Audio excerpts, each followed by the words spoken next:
Hi hello నమస్తే welcome to Deeti news. నేను మీ దీటి వెంకటస్వామి. ఈ ఛానల్ చూస్తున్న ప్రేక్షకులు శ్రేయభిలాషులు మిత్రులకు నాకు రిక్వెస్ట్, దయచేసి మా ఛానల్ని సబ్స్క్రైబ్ చేసుకోవాల్సిందిగా కోరుతున్నాము. ఇక ఈరోజు వివిధ పేపర్లో ఉన్న ముఖ్య అంశాలను చూద్దాం. తెలంగాణ గేమ్ చేంజర్ మహాలక్ష్మి అంటున్న తెలంగాణ రాష్ట్ర గవర్నర్ జస్దేవ్ వర్మ. ఉచిత బస్సు స్కీముతో మహిళలకు 5,000 కోట్లు ఆదా అంటున్న గవర్నర్. రాష్ట్రంలో ప్రజలే కేంద్రంగా పాలన సాగుతుంది. తెలంగాణకు అన్నదాతలే ఆత్మ, వారి అభివృద్ధికి అధిక ప్రాధాన్యం. 25,000 కోట్లతో రైతు రుణమాఫీ చేసినాం. వరికి 500 బోనస్ ఇస్తున్నాం. రైతుల కోసం వ్యవసాయ కమిషన్ ఏర్పాటు చేసినాం. స్కిల్ యూనివర్సిటీతో యువత నైపుణ్యం పెంచుతున్నాం. బీసీలకు 42% రిజర్వేషన్లు. ఎస్సీ వర్గీకరణ బిల్లులు తెస్తున్నాం. ప్రతి సభ్యుడు తప్పకుండా సభకు రావాలి, చర్చలో పాల్గొనాలి. అసెంబ్లీలో ఉభయ సభలను ఉద్దేశించి గవర్నర్ ప్రసంగం. రాష్ట్రంలో మహాలక్ష్మి పథకం గేమ్ చేంజర్గా మారిందని గవర్నర్ జస్దేవ్ వర్మ అన్నారు.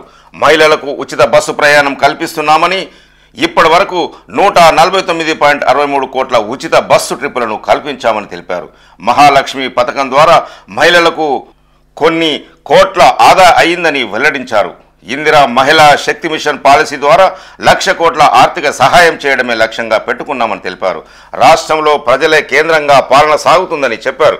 బుధవారం శాసనసభ బడ్జెట్ సమావేశాల ప్రారంభం సందర్భంగా ఉభయ సభలను ఉద్దేశించి గవర్నరు ప్రసంగం చేశారు. ఊపర్ షేర్వానీ అందర్ పరేషానీ అంటూ ఒక న్యూస్. హైదరాబాద్లోని రవీంద్ర భారతిలో జేఎల్గా ఎంపికైన అభ్యర్థులకు నియామక పత్రాలు అందజేస్తున్న సీఎం రేవంత్ రెడ్డి, మంత్రి పొన్నం తదితరులు ఈ చిత్రంలో చూడొచ్చు. రాష్ట్ర ఆర్థిక పరిస్థితిపై సీఎం రేవంత్, కేసీఆర్ చేసిన అప్పులు తప్పులకే ప్రతి నెల 6,500 కోట్లు. రాష్ట్రానికి ఆయన ఇచ్చింది ఫైనాన్షియల్ క్యాన్సర్. వాస్తవాలు ఎన్నాళ్ళు దాచిపెడతారు? అబద్ధాలు చెప్తూ రాష్ట్రాన్ని నడపలేం. నిజాలు మీతో పంచుకొని అభివృద్ధికి కృషి చేస్తా. 10 ఏళ్ళు పాలించిన వాళ్ళు మమ్మల్ని 10 నెలలకే దిగిపో అంటున్నారు. వాళ్ళ ఫామ్ హౌస్ గుంజుకున్నామా? వాళ్ళ బాధ ఏందో అర్థం కాలేదు. గత బీఆర్ఎస్ ప్రభుత్వంపై విమర్శలు చేసిన సీఎం రేవంత్ రెడ్డి. కేసీఆర్ ఫ్యామిలీ మొత్తం ప్యాకేజీల అబద్ధాలు మాట్లాడుతున్నదని ఫైర్. జేఎల్ పాలిటెక్నిక్ లెక్చరర్ జాబ్లకు ఎంపికైన వాళ్లకు నియామక పత్రాల అందజేత. రాష్ట్ర ఆర్థిక పరిస్థితి ఊపర్ షేర్వానీ అందర్ పరేషానీ అన్నట్లుగా ఉందని సీఎం రేవంత్ రెడ్డి అన్నారు. క్యాన్సర్ ముదిరిపోతుంటే నేను బాగున్నా అని ఎన్ని రోజులు అబద్ధాలు చెప్పాలి? రాష్ట్రానికి కేసీఆర్ ఆర్థిక క్యాన్సర్ ఇచ్చిపోయిండు. దీని నుంచి తమను 10 నెలలకే దిగిపో అంటున్నారని, 5 ఏళ్ల కోసం ప్రజలు ఆశీర్వదిస్తే వాళ్ళ బాధ ఏంటో అర్థం కావడం లేదని సీఎం రేవంత్ రెడ్డి అన్నారు. బీఆర్ఎస్ వాళ్ళది ఏమైనా గుంజుకున్నామా? వాళ్ళ ఫామ్ హౌస్ లాక్కున్నామా అని సీఎం రేవంత్ రెడ్డి ప్రశ్నించారు. బుధవారం హైదరాబాద్లోని రవీంద్ర భారతిలో ప్రజా ప్రభుత్వంలో కొలువుల పండుగ కార్యక్రమం నిర్వహించారు. జూనియర్ లెక్చరర్, పాలిటెక్నిక్ లెక్చరర్ల ఉద్యోగాలకు ఎంపికైన 1,532 మందికి సీఎం రేవంత్ రెడ్డి నియామక పత్రాలు అందజేశారు. ఎట్లా పంచాలో మీరే చెప్పండి. రాష్ట్ర ప్రభుత్వానికి సంబంధించిన పైసా లెక్క తాను చెప్తానని, తన నెల జీతం కూడా ఇస్తానని, దాన్ని ఎట్లా పంచాలో చెప్పాలని సీఎం రేవంత్ రెడ్డి అన్నారు. ప్రతి నెల రాష్ట్ర ప్రభుత్వానికి 18,000 కోట్ల నుంచి 18,500 కోట్ల వరకు ఆదాయం వస్తున్నదని తెలిపారు. దీంతో 6,500 కోట్లు ఉద్యోగాల జీతభత్యాలకు ఇస్తున్నామని, మరొక 6,500 కోట్లు కేసీఆర్ చేసిన అప్పులు తప్పులకు ప్రతి నెల 10వ తారీఖు వరకు కట్టాల్సి వస్తుందని సీఎం వివరించారు. మిగిలిన 5,500 వేల కోట్లలోంచే రైతు రుణమాఫీ, రైతు భరోసా, కళ్యాణ లక్ష్మి, పింఛన్లు, షాది ముబారక్ లాంటి 25-30 ప్రభుత్వ సంక్షేమ పథకాలకు ఉపయోగించాల్సి ఉంటుందని తెలిపారు. ఇవే కాకుండా కూలిపోయిన కాళేశ్వరం నిర్మాణం, ఆగిపోయిన శ్రీశైలం లెఫ్ట్ కెనాల్ కట్టాలని, రింగ్ రోడ్డు నిర్మాణానికి ఇవ్వాలని అన్నారు. గత ప్రభుత్వం కాంట్రాక్టర్లకే 42,000 కోట్ల బకాయిలు పెట్టిందని తెలిపారు. 22,000 కోట్లు వస్తే తాము ఇచ్చిన హామీలన్నీ అమలు చేయగలమని, కానీ పూర్తి స్థాయి నిధులు లేకపోవడంతో ఒక నెల అంగన్వాడీలకు, మరొక నెల ఆశాలకు, ఇంకో నెల షాది ముబారక్, కళ్యాణ లక్ష్మికి బకాయి పెట్టవలసి వస్తుందని సీఎం రేవంత్ రెడ్డి చెప్పారు. ఇండియన్ బిలినియర్లకు 3 లక్షల కోట్ల లాస్. మార్కెట్ పడిపోతుండడంతో ఇండియన్ బిలినియర్లు భారీగా నష్టపోతున్నారు. దేశంలోని టాప్ 7 మంది బిలినియర్లు 3 లక్షల కోట్ల అంటే $34 బిలియన్ కోల్పోయారు. అందరికంటే గౌతమ్ అదానీ ఎక్కువగా నష్టపోయారు. ఈ నెల 27 వరకు అసెంబ్లీ సమావేశాలు. 17-18 తేదీల్లో బీసీ ఎస్సీ బిల్లులకు ఆమోద ముద్ర. 19న బడ్జెట్. 24, 25, 26వ తేదీల్లో బడ్జెట్ పద్దులపై చర్చ. 27న ద్రవ్య వినిమయ బిల్లు ఆమోదం. తర్వాత సభ నిరవధిక వాయిదా. బీఏసీలో అధికార ప్రతిపక్ష పార్టీల నిర్ణయం. అసెంబ్లీ బడ్జెట్ సమావేశాలు ఈ నెల 27 వరకు కొనసాగనున్నాయి. 19వ తేదీన డిప్యూటీ సీఎం బట్టి విక్రమార్క అసెంబ్లీలో బడ్జెట్ ప్రవేశపెట్టనున్నారు. అసెంబ్లీలో స్పీకర్ గడ్డం ప్రసాద్ కుమార్ అధ్యక్షతన బుధవారం జరిగిన బీఏసీ సమావేశంలో ఈ మేరకు నిర్ణయం తీసుకున్నారు. ఈ మీటింగ్కు సీఎం రేవంత్ రెడ్డి, ప్రతిపక్ష నేత కేసీఆర్ హాజరు కావాల్సి ఉండగా ఇద్దరూ అటెండ్ కాలేదు. ప్రభుత్వం తరపున డిప్యూటీ సీఎం బట్టి విక్రమార్క, అసెంబ్లీ వ్యవహారాల మంత్రి శ్రీధర్ బాబు, మంత్రి పొన్నం ప్రభాకర్, విప్ బీర్ల ఐలయ్య, బీఆర్ఎస్ నుంచి హరీష్ రావు, వేముల ప్రశాంత్ రెడ్డి, సిపిఐ నుంచి కూనంనేని సాంబశివరావు, ఎంఐఎం నుంచి అక్బరుద్దీన్ ఓవైసీ హాజరయ్యి సమావేశాల షెడ్యూల్పై చర్చించారు. అక్రమ మైనింగ్ పెనాల్టీస్కు ఓటీఎస్. అక్రమ మైనింగ్ పెనాల్టీలకు రాష్ట్ర ప్రభుత్వం రాయితీ ప్రకటించింది. వన్ టైం సెటిల్మెంట్ ఓటీఎస్ చేసుకునే వెసులుబాటును కల్పిస్తూ బుధవారం ఉత్తర్వులు జారీ చేసింది. వాస్తవ పెనాల్టీలను కూడా రాష్ట్ర ప్రభుత్వం భారీగా తగ్గించింది. ఎస్ఎల్బీసీ టన్నెల్లోకి రోబోలు. ఎస్ఎల్బీసీ టన్నెల్లోకి రెస్క్యూ ఆపరేషన్ ముమ్మరంగా కొనసాగుతుంది. రెస్క్యూలో ఇప్పటి వరకు NDRF, SDRF, Singareni, rat hole miners పనిచేయగా తాజాగా రోబోలు కూడా రంగంలోకి దిగాయి. RRR వారికి హెచ్ఎండిఏ పరిధిని పెంచుతూ సర్కారు ఉత్తర్వులు. హెచ్ఎండిఏలోకి మరొక 4 జిల్లాల్లోని 16 మండలాలు, మొత్తం 11 జిల్లాలు, 104 మండలాలు, 1355 గ్రామాలకు విస్తరించిన పరిధి. Hyderabad metropolitan development authority HMDA పరిధిని పెంచుతూ రాష్ట్ర ప్రభుత్వం కీలక నిర్ణయం తీసుకుంది. హెచ్ఎండిఏ పరిధిలోకి మరొక 4 జిల్లాల్లోని 16 మండలాలను చేరుస్తూ ఉత్తర్వులు జారీ చేసింది. మహబూబ్నగర్, వికారాబాద్, నాగర్ కర్నూలు, నల్గొండ జిల్లాలోని 16 మండలాలను హెచ్ఎండిఏ పరిధిలోకి తీసుకొచ్చింది. తాజా నిర్ణయంతో కొత్తగా 3000 చదరపు కిలోమీటర్ల భూభాగం హెచ్ఎండిఏ పరిధిలోకి చేరనుంది. కొత్తగా చేర్చిన 16 మండలాలతో కలిపి హెచ్ఎండిఏ పరిధి మొత్తం 11 జిల్లాలు, 104 మండలాలు, 1355 గ్రామాలకు పెరిగింది. ఇప్పటి వరకు 7 జిల్లాల వరకు ఉన్న ఈ పరిధి తాజాగా 4 జిల్లాలకు చేర్చడంతో మొత్తం 11 జిల్లాలకు పెరిగింది. ఓఆర్ఆర్ నుంచి RRR వరకు హెచ్ఎండిఏను విస్తరించారు. హెచ్ఎండిఏ పరిధి విస్తరణతో ప్రభుత్వం చేపట్టిన మాస్టర్ ప్లాన్ అమల్లోకి రానుంది. దీంతో హైదరాబాద్ పరిధిలో విప్లవాత్మక మార్పులు రానున్నాయి. 2031 మాస్టర్ ప్లాన్ ఇప్పటి వరకు అమల్లో ఉండగా దీనిని మరొక 25 ఏళ్లు పొడిగించే అవకాశాలు ఉన్నాయి. హెచ్ఎండిఏ విస్తరణ పెరగడంతో భూముల రేట్లు కూడా భారీగా పెరిగే అవకాశం ఉంది. అలాగే హైదరాబాద్ సిటీ అభివృద్ధి కూడా RRR వరకు విస్తరించనుంది. గత 10 ఏళ్లుగా హైదరాబాద్ సిటీ విస్తరిస్తూ వస్తుంది. దీంతో శివార్లోని భూముల ధరలకు రెక్కలొచ్చాయి. ప్రభుత్వ తాజా నిర్ణయంతో నగర శివార్లోని భూముల ధరలు అమాంతం పెరగనున్నాయి. ఫ్యూచర్ సిటీ అభివృద్ధికి అథారిటీ చైర్మన్గా సీఎం, వైస్ చైర్మన్గా మున్సిపల్ మంత్రి, సభ్యులుగా మరొక 11 మంది ఉన్నతాధికారులు. ఫ్యూచర్ సిటీలో 7 మండలాల్లోని 56 గ్రామాలు ఎఫ్సిడిఏ ఏర్పాటుకు ఉత్తర్వులు జారీ చేసిన మున్సిపల్ శాఖ. ప్రతిపక్షాల విమర్శలు గట్టిగా తిప్పి కొట్టాలి అంటూ ఒక న్యూస్. సిఎల్పి మీటింగ్లో కాంగ్రెస్ ఎమ్మెల్యే, ఎమ్మెల్సీలకు సీఎం రేవంత్ రెడ్డి దిశానిర్దేశం. గవర్నర్ స్పీచ్కు బీఆర్ఎస్ సభ్యులు అడ్డు తగులుతుంటే విప్పులు ఏం చేస్తున్నారు? మీరు మౌనంగా ఉంటే ప్రజల్లోకి తప్పుడు సంకేతాలు వెళ్తాయి. సభ్యులు రోజు సభకు రావాలి, పట్టు ఉన్న అంశంపై మాట్లాడాలని సీఎం రేవంత్ రెడ్డి వారికి సూచన. అసెంబ్లీ కౌన్సిల్లో ప్రతిపక్ష సభ్యులు చేసే విమర్శలను ధీటుగా తిప్పికొట్టాలని కాంగ్రెస్ ఎమ్మెల్యేలు, ఎమ్మెల్సీలకు సీఎం రేవంత్ రెడ్డి సూచించారు. గవర్నర్ ప్రసంగిస్తున్న సమయంలో బీఆర్ఎస్ సభ్యులు ప్రభుత్వానికి వ్యతిరేకంగా నినాదాలు చేస్తుంటే సభ్యులు, విప్పులు మౌనంగా ఉండడం ఏమిటని సీఎం అసహనం వ్యక్తం చేశారు. అప్పులు, తప్పులు చేసిన వాళ్ళు సభలో న్యూసెన్స్ చేస్తుంటే ధీటుగా ప్రతిఘటించాలే కదా. ఈ విషయంలో విప్పులు పూర్తిగా విఫలం అయ్యారని సీఎం రేవంత్ రెడ్డి వారిపై ఫైర్ అయ్యారు. సర్కారు వైఫల్యాలకు గాంధీ ఫ్యామిలీదే బాధ్యత అంటున్న ఎమ్మెల్సీ కవిత. గవర్నర్ ప్రసంగంలో అబద్ధాలు చెప్పారని ఫైర్. రాష్ట్రంలో కాంగ్రెస్ సర్కారు వైఫల్యాలకు గాంధీ కుటుంబం బాధ్యత వహించాలని బీఆర్ఎస్ ఎమ్మెల్సీ కవిత అన్నారు. గాంధీ కుటుంబానికి కేవలం ఎన్నికల సమయంలోనే తెలంగాణ గుర్తొస్తుందా అని ఆమె నిలదీశారు. గాంధీ కుటుంబం సంతకాలు చేసిన గ్యారంటీలను చూసే ప్రజలు ఓట్లు వేశారని, స్థానిక కాంగ్రెస్ నాయకులను చూసి ప్రజలు ఓట్లు వేయలేదన్నారు. ఈ నేపథ్యంలో గాంధీ కుటుంబం బాధ్యత తీసుకొని తెలంగాణ ప్రజలకు జవాబు చెప్పాలని డిమాండ్ చేశారు. బుధవారం అసెంబ్లీలో గవర్నర్ ప్రసంగంపై స్పందిస్తూ మీడియాతో కవిత మాట్లాడుతూ గవర్నర్ ప్రసంగంలో కొత్తదనం ఏమీ లేదని, ఎన్నికల సమయంలో గాంధీ కుటుంబం వచ్చి ఇచ్చిన హామీల అమలు ప్రస్తావనే లేదని విమర్శించారు. అబద్ధాలనే మళ్ళీ అందమైన భాషలో చెప్పే ప్రయత్నం చేశారని కవిత విమర్శలు చేశారు. గవర్నర్ ప్రసంగం కాంగ్రెస్ కార్యకర్తల ప్రెస్ మీట్లా ఉంది అని విమర్శలు చేస్తున్న కేటీఆర్, గవర్నర్ ప్రసంగం ఆయనకి స్థాయికి తగ్గట్టుగా లేదు అంటున్న కేటీఆర్, చావులో డప్పు కొట్టినట్లుగా ప్రసంగం ఉంది.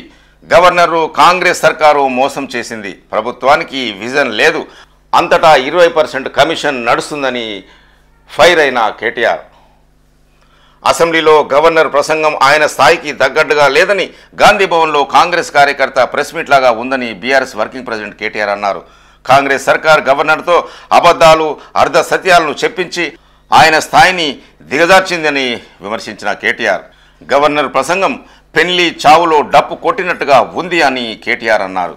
రాష్ట్ర ప్రభుత్వం గవర్నర్ను మోసం చేసిందన్నారు. బుధవారం అసెంబ్లీలో గవర్నర్ ప్రసంగం అనంతరం ఆయన మీడియా పాయింట్లో మాట్లాడారు. ప్రభుత్వానికి విజన్ లేదని, 20% కమిషన్పై ప్రభుత్వం నడుస్తున్నదని మండిపడ్డారు.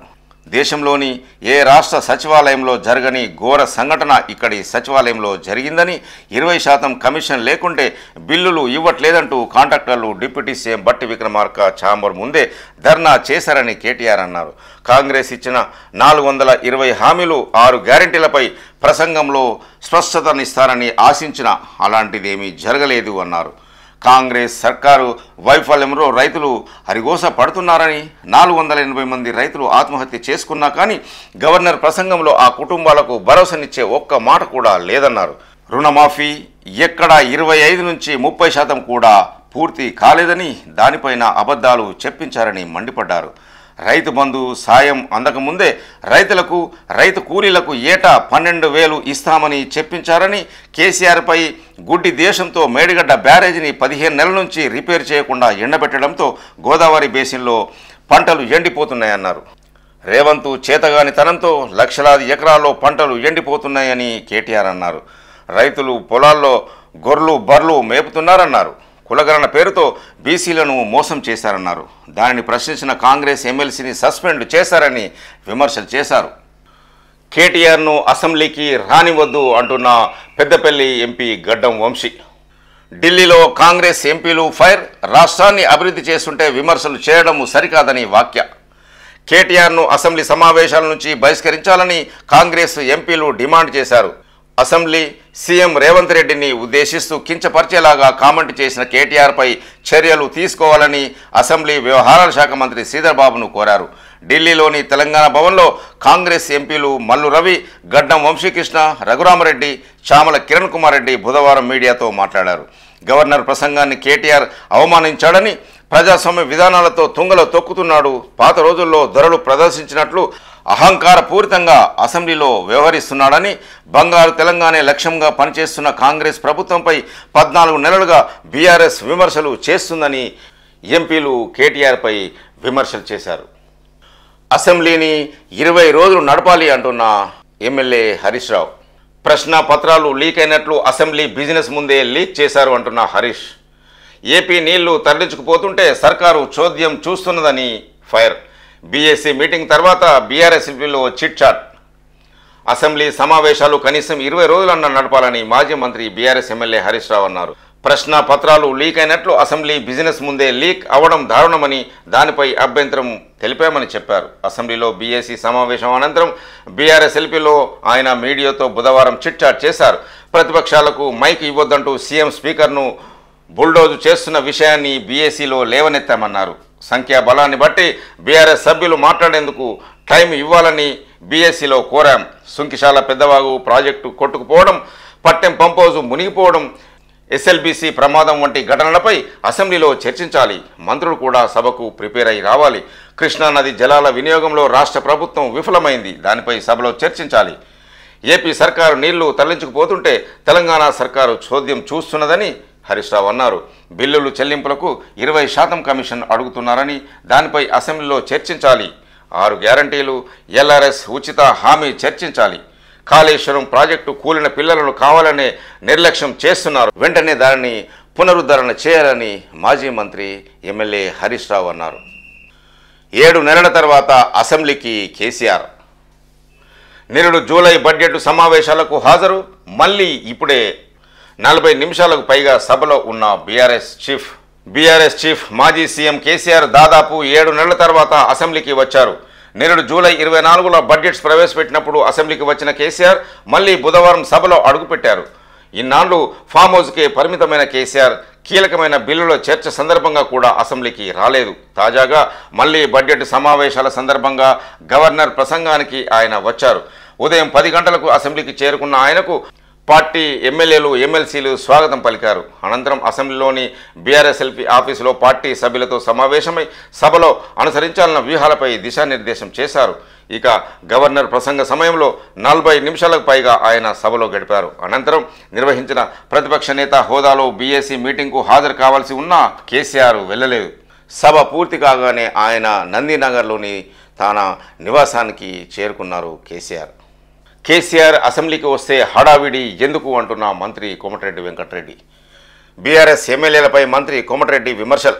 ప్రతిపక్ష నేత కేసీఆర్ అసెంబ్లీకి వస్తే బీఆర్ఎస్ ఎమ్మెల్యేలు ఇంత హడావిడి ఎందుకు చేస్తున్నారో అర్థం కావడలేదని ఆర్ఎండ్బి మంత్రి కోమటిరెడ్డి వెంకటరెడ్డి అన్నారు.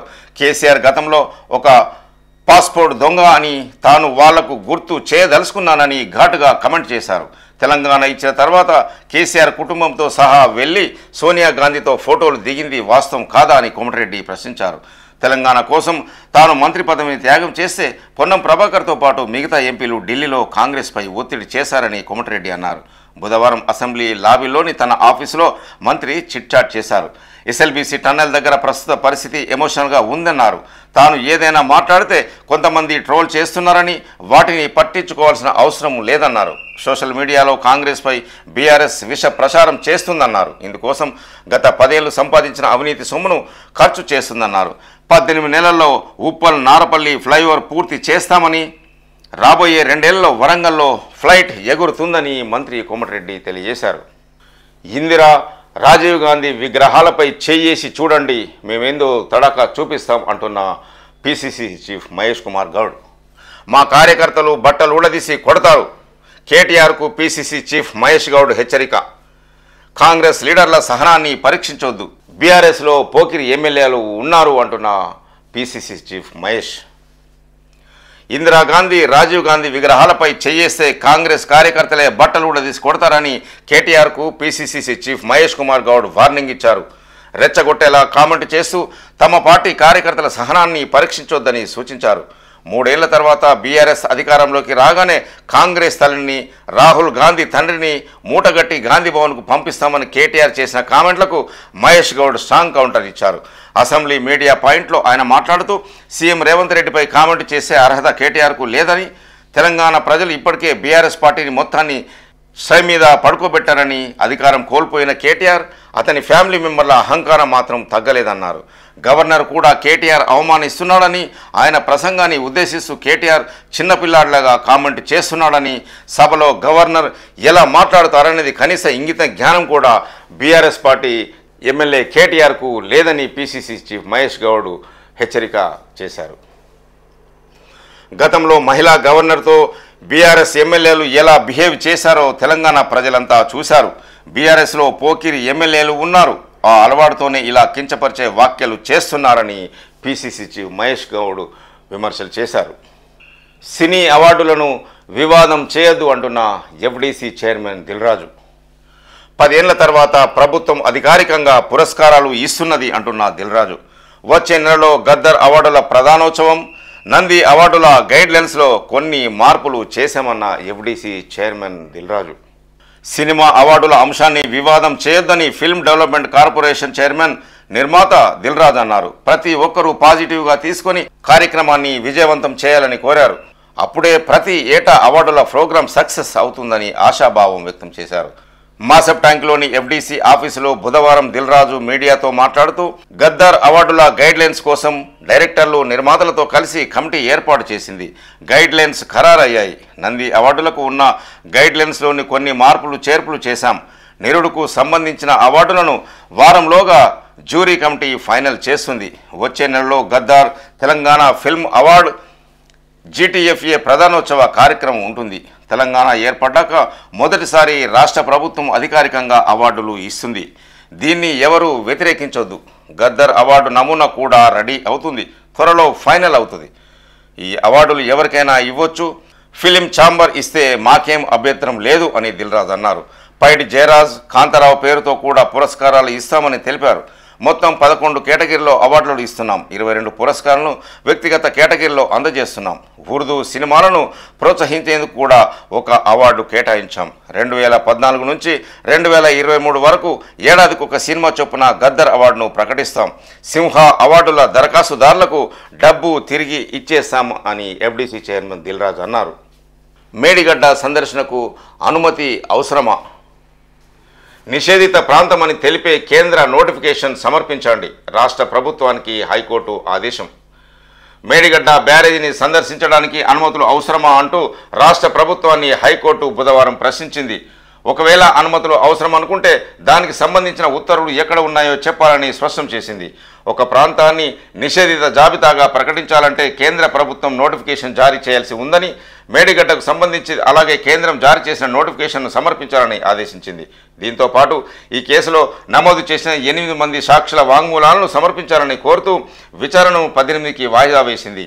మేడిగడ్డ సందర్శన సందర్భంగా అనుమతులు లేకుండా డ్రోన్ వినియోగించారంటూ గత ఏడాది జూలై 29న మహదేవ్పూర్ పోలీసులు నమోదు చేసిన కేసును కొట్టివేయాలంటూ కేటీఆర్, గండ్ర రమణారెడ్డి, బాల్క సుమన్లు హైకోర్టులో పిటిషన్ వేశారు. దీన్ని జస్టిస్ కె లక్ష్మణ్ విచారణ చేపట్టారు. టూరిజం నుంచి బీసీ శాఖకు నీరా కేఫ్ బదిలీ. ఒప్పందంపై సంతకం చేసిన మంత్రులు పొన్నం, జూపల్లి కృష్ణారావు. టూరిజం శాఖ పరిధిలోని ఉన్న నీరా కేఫ్ బీసీ సంక్షేమ శాఖలోని తెలంగాణ కల్లుగీత ఆర్థిక సహకార సంస్థకు బదిలీ అయింది. నీరా కేఫ్ భవనం పరిధిలోని ఉన్న ఆస్తులను తెలంగాణ కల్లుగీత ఆర్థిక సహకార సంస్థకు బదిలీ చేస్తూ బుధవారం సెక్రటేరియట్లో ఇరు శాఖల మంత్రులు పొన్నం ప్రభాకర్, జూపల్లి కృష్ణారావు ఒప్పందంపై సంతకాలు చేశారు. ఈ కార్యక్రమంలో ఎమ్మెల్యేలు వాకాటి శ్రీహరి, ముదిరాజ్, విజయ రమణారావు పాల్గొన్నారు.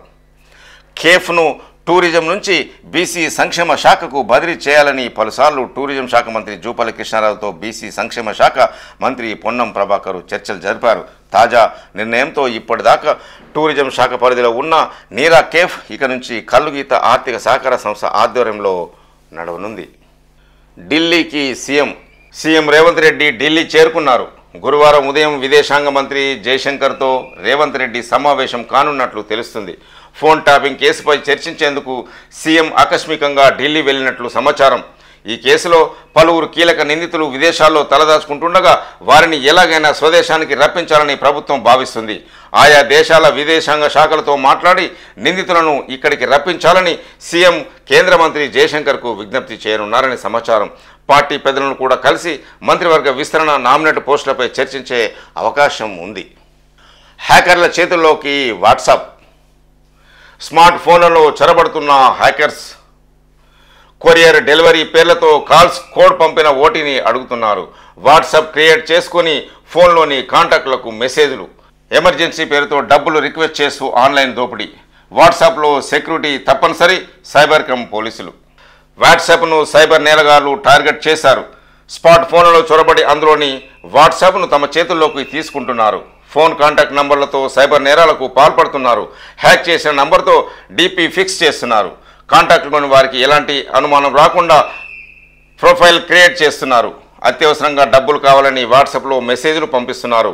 గంటల వ్యవధిలో తిరిగి ఇస్తామని నమ్మిస్తున్నారు. ఇలా తమ ట్రాప్లో చిక్కిన వారి నుంచి అందినంత డబ్బులు వసూలు చేస్తున్నారు. కాబట్టి చాలా జాగ్రత్తగా ఉండాలి అంటున్న పోలీసులు. సీఎంపై అభ్యంతరకర పోస్టులు చేసిన 2 అరెస్టు. సీఎం రేవంత్ రెడ్డిపై అసభ్యకర కామెంట్లు ఉన్న వీడియోను పోస్ట్ చేసిన 2 పోలీసులు అరెస్ట్ చేశారు. అనంతరం వారిని కోర్టులో ప్రొడ్యూస్ చేసి చెంచలగూడ జైలుకు సిటీ సైబర్ క్రైమ్ పోలీసులు తరలించారు. కేసు వివరాలను సైబర్ క్రైమ్ డీసీపీ కవితతో కలిసి సిటీ అడిషనల్ సిపి విశ్వనాథ్ వెల్లడించారు. మహిళా ఉద్యోగులకు కోల్ మైన్స్. సింగరేణి సంస్థలో పనిచేస్తున్న మహిళా ఉద్యోగులతో సింగరేణి సిఎండి బలరాం మనం ఈ చిత్రంలో చూడొచ్చు. 2 గనుల నిర్వహణ బాధ్యతలు మహిళలకు ఇవ్వనున్న సింగరేణి. ఇప్పటికే అండర్గ్రౌండ్ మైన్ గనుల్లో విమెన్ మైనింగ్ ఆఫీసర్లు. యాజమాన్య నిర్ణయాన్ని స్వాగతిస్తున్న మహిళా ఉద్యోగులు. మహిళా ఉద్యోగులకు ప్రత్యేకంగా 2 బొగ్గు గనులు కేటాయించేందుకు సింగరేణి సిద్ధమవుతుంది. ప్రస్తుతం సర్ఫేస్లో అన్ని విభాగాలతో పాటు అండర్గ్రౌండ్ మైన్స్లోనూ విమెన్ మైనింగ్ ఆఫీసర్లు డ్యూటీలు చేస్తున్నారు. మరొక వైపు 2 మహిళా రెస్క్యూ టీంల ఏర్పాటు కూడా ప్లాన్ రెడీ అయింది. ఇలాంటి దశలో పూర్తిగా మహిళా ఉద్యోగులతోనే బొగ్గు గనులు నడిపించాలనే సింగరేణి నిర్ణయాన్ని కూడా స్వాగతిస్తున్నారు. బొగ్గు ఉత్పత్తి ఉత్పాదకతలో తాము సత్తా చాటుతామని పలువురు మహిళా ఉద్యోగులు పేర్కొంటున్నారు. హైకోర్టు ఆదేశాల మేరకు ఈ నిర్ణయం. గనుల్లో బొగ్గు తవ్వడం శారీరక శ్రమతో కూడినది. అంతేకాదు 100 అడుగుల లోతుల్లో అత్యంత కఠిన పరిస్థితుల మధ్య పనిచేయడం సవాల్ కూడా. ఇలాంటి కష్టం చేయాలనే ఉద్దేశంతో 7 ఏళ్ల కింద వరకు సింగరేణి ఉద్యోగాల్లో మహిళలకు ప్రాధాన్యం ఇవ్వలేదు. పురుషులకే ఉద్యోగాల పరిమితి చేయడం సరికాదంటూ మహిళలు కూడా ఇవ్వాలని హైకోర్టు ఆదేశాలతో సింగరేణి మహిళలకు జాబులు ఇవ్వడం ప్రారంభించింది. దీంతో ఇప్పటికే వేలాది మంది మహిళలు వారసత్వ ఉద్యోగాలు పొంది ఉద్యోగం చేస్తున్నారు. సింగరేణి నిర్ణయాన్ని స్వాగతిస్తాం అంటున్న మహిళా ఉద్యోగి. షిఫ్ట్లో మహిళలతో గనిని నడిపిస్తే ఎలాంటి భయం లేకుండా విధులను నిర్వహించవచ్చు. ప్రస్తుతం మహిళా కార్మికుల సంఖ్య తక్కువగా ఉంది. మహిళలకు గనులు కేటాయించేందుకు సిఎండి సార్ మంచి ఆలోచన చేశారు. మహిళలంతా ఒకే చోట పనిచేస్తుంటే సానుకూల వాతావరణం ఏర్పడుతుంది. మహిళలకు రక్షణ ఇచ్చినట్లు కూడా ఉంటుంది. యాజమాన్యం ఆలోచనను స్వాగతిస్తాం అంటున్న మహిళా ఉద్యోగి. ఓటర్ కార్డుకు ఆధార్ మొబైల్ లింకు. అన్ని రాష్ట్రాల సీఈఓలకు ఈసీ ఆదేశం. ఓటర్ల గుర్తింపు సక్రమంగా జరిగేలాగా ఓటర్ల గుర్తింపు కార్డులను ఆధార్ మొబైల్తో నంబర్లతో లింకు చేయాలని కేంద్ర ఎన్నికల కమిషన్ సిఈసి అధికారులను ఆదేశించింది. ఈ మేరకు అన్ని రాష్ట్రాలు కేంద్ర పాలిత ప్రాంతాల ముఖ్య ఎన్నికల అధికారులు సీఈఓలకు సర్క్యులర్ జారీ చేసింది. తాజాగా ఒక ఆంగ్ల పత్రిక కూడా ఇది వెల్లడించింది. దీంతో పాటు ఈ నెల 4న నిర్వహించిన సీఈఓల కాన్ఫరెన్స్లో ఓపెన్ రిమార్క్స్ ఆఫ్ సిఈసి పేరిట సీఈఓలందరికీ పంపిణ చేసిన పత్రాల్లోనూ ఇవే ఆదేశాలున్నాయి. అసెంబ్లీకి హాజరైన కేసీఆర్ 45 నిమిషాల ముందే చేరుకున్న ప్రతిపక్ష నేత కేసీఆర్తో పటాన్చెరు ఎమ్మెల్యే మహిపాల్ రెడ్డి భేటీ. అసెంబ్లీలో గవర్నర్కు నమస్కరిస్తున్న ప్రతిపక్ష నేత కేసీఆర్ ఈ చిత్రంలో చూడొచ్చు. స్పీకర్కు సుప్రీంకోర్టు నోటీసులు. ఎమ్మెల్యేల పార్టీ ఫిరాయింపుపై 25లోగా సమాధానం చెప్పాలన్న ధర్మాసనం. సభాపతి నిర్ణయంపై సర్వత్రా ఉత్కంఠ. ఆ 10 మంది ఎమ్మెల్యేలో ఆందోళన. బీఆర్ఎస్ నుంచి కాంగ్రెస్లోకి ఫిరాయించిన 10 మంది ఎమ్మెల్యేలపై అనర్హత వేటు వేయాలన్న పిటిషన్లపై సుప్రీంకోర్టు జారీ చేసిన నోటీసులు అసెంబ్లీ స్పీకర్ గడ్డం ప్రసాద్ కుమార్కు చేరినట్లు సమాచారం. బీఆర్ఎస్ వర్కింగ్ ప్రెసిడెంట్ కేటీఆర్, ఎమ్మెల్యేలు పాడి కౌశికరెడ్డి, కేపీ వివేకానంద దాఖలు చేసిన ఈ పిటిషన్పై ఈ నెల 4న విచారణ జరిపిన సుప్రీంకోర్టు ధర్మాసనం స్పీకర్కు నోటీసులు జారీ చేస్తామని పేర్కొన్న సంగతి తెలిసిందే. ఆ నోటీసులను నేరుగా తామే ఇస్తామని, హైకోర్టు రిజిస్ట్రార్ ద్వారా అందజేస్తామని, పిటిషన్లు కూడా నేరుగా కలిసి ఇవ్వొచ్చని ధర్మాసనం తెలిపింది. ఈ మేరకు సుప్రీంకోర్టు జారీ చేసిన నోటీసులు స్పీకర్కు చేరినట్లు సమాచారం తెలుస్తుంది. పార్టీ ఫిరాయించిన ఎమ్మెల్యేలపై ఎన్ని రోజుల్లోగా విచారణ జరిపి చర్యలు తీసుకుంటారో చెప్పాలని సుప్రీంకోర్టు కోరింది. ఈ నోటీసులకు ఈ నెల 25లోగా వివరణ ఇవ్వాలని కోరినట్లు నమస్తే తెలంగాణలో ఒక న్యూస్ మనం చూడొచ్చు. అసెంబ్లీలో అందరి దృష్టి కేసీఆర్ పైనే. సభ లోపల బయట ఒకటే చర్చ. ఎదురేగి స్వాగతించిన బీఆర్ఎస్ పార్టీ సభ్యులు, కేసీఆర్ను కలిసిన తుమ్మల కాంగ్రెస్ ఎమ్మెల్యేలు. రాష్ట్ర అసెంబ్లీ బడ్జెట్ సమావేశాల ఉభయ సభలను ఉద్దేశించి గవర్నర్ చేసిన ప్రసంగంలోని అంశాల కన్నా అసెంబ్లీ లోపల బయట ఎవరి నోట విన్నా బీఆర్ఎస్ అధినేత కేసీఆర్ పైనే చర్చ. సార్ మీటింగ్కు వచ్చిండా? కేసీఆర్ వచ్చారా? సీఎం కంటే ముందే కేసీఆర్ సభకు వచ్చినట్టున్నారు. ఇలా అసెంబ్లీ ప్రాంగణంలో ఏ ఇద్దరు కలిసినా చివరికి ఒకరిద్దరు మంత్రులు కూడా కాంగ్రెస్ ఎమ్మెల్యేలు కలిసినా ఇదే ముచ్చట. ఈ బడ్జెట్ సమావేశాల ప్రారంభ నేపథ్యంలో బీఆర్ఎస్ అధినేత కేసీఆర్ బుధవారం నిర్ణీత సమయానికన్నా 40 నిమిషాల ముందే అసెంబ్లీకి చేరుకున్నారు.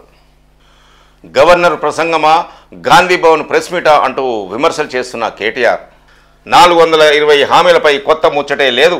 15 నెలల అటర్ ఫ్లాప్ పరిపాలనపై ప్రాయశ్చిత్తం ఉంటుందని భావించాం. గవర్నర్ నోట అర్ధ సత్యాలు, అసత్యాలు. గవర్నర్ స్థాయిని ప్రభుత్వం దిగదార్చింది. కమిషన్ల యావ తప్ప విజన్ లేదు. సచివాలయంలోని కాంగ్రెస్ తల్లి బయట రాజీవ్ గాంధీ విగ్రహాన్ని 3 ఏళ్ల తర్వాత ప్యాక్ చేసి గాంధీ భవన్కు పంపుతాం అంటూ విమర్శలు చేస్తున్న కేటీఆర్ గవర్నర్ ప్రసంగం పెళ్లిలో చావుటప్పు కొట్టినట్లుగా ఉన్నదని అసెంబ్లీలో గవర్నర్ ప్రసంగంపై కేటీఆర్ విమర్శలు చేశారు. గవర్నర్ ప్రసంగంలో పచ్చి అబద్ధాలు ఉన్నాయి అంటున్న బీజేపీ ఎమ్మెల్యేలు. గవర్నర్ ప్రసంగంలో కాంగ్రెస్ ప్రభుత్వం పచ్చి అబద్ధాలు చెప్పించిందని బీజేపీ ఎమ్మెల్యేలు ఆగ్రహం వ్యక్తం చేశారు. హామీలను నెరవేర్చినట్లు గొప్పలు చెప్తున్న ప్రభుత్వాన్ని గవర్నర్ ప్రసంగంపై ధన్యవాద తీర్మానం చర్చ సందర్భంగా నిలదీస్తామని స్పష్టం చేశారు. బుధవారం అసెంబ్లీ మీడియా పాయింట్ వద్ద బీజేపీ ఎమ్మెల్యే ధన్పాల్ సూర్యనారాయణ మాట్లాడుతూ కాంగ్రెస్ ఇచ్చిన ఎన్నికల హామీ ప్రకారం ఎంతమందికి కళ్యాణ లక్ష్మి పథకంలో తులం బంగారం, నిరుద్యోగ భృతి, రైతు భరోసా ఇచ్చారో లెక్క చెప్పాలని డిమాండ్ చేశారు. ఎమ్మెల్యే పాయల్ శంకర్ మాట్లాడుతూ రైతు రుణమాఫీపై ఏకకాలంలో చేసినట్లు అబద్ధాలు చెప్పారని మండిపడ్డారు. ఏ మహిళకు ప్రభుత్వం ద్వారా కోటి వచ్చాయో వెల్లడించాలని డిమాండ్ చేశారు. ఎమ్మెల్యే రాకేష్ రెడ్డి మాట్లాడుతూ 6 గ్యారంటీల అమలుపై ప్రభుత్వాన్ని నిలదీస్తామని బీజేపీ ఎమ్మెల్యేలు అన్నారు. ఇప్పటి వరకు వివిధ పేపర్లో ఉన్న ముఖ్యాంశాలు మనం చూసాం. ఈ ఛానల్ చూస్తున్న ప్రేక్షకులు, శ్రేయభిలాషులు, మిత్రులకు నాకు రిక్వెస్ట్, దయచేసి మా ఛానల్ని సబ్స్క్రైబ్ చేసుకోవాల్సిందిగా కోరుతున్నాము. చూస్తూనే ఉండండి DT న్యూస్. నేను మీ DT వెంకటస్వామి.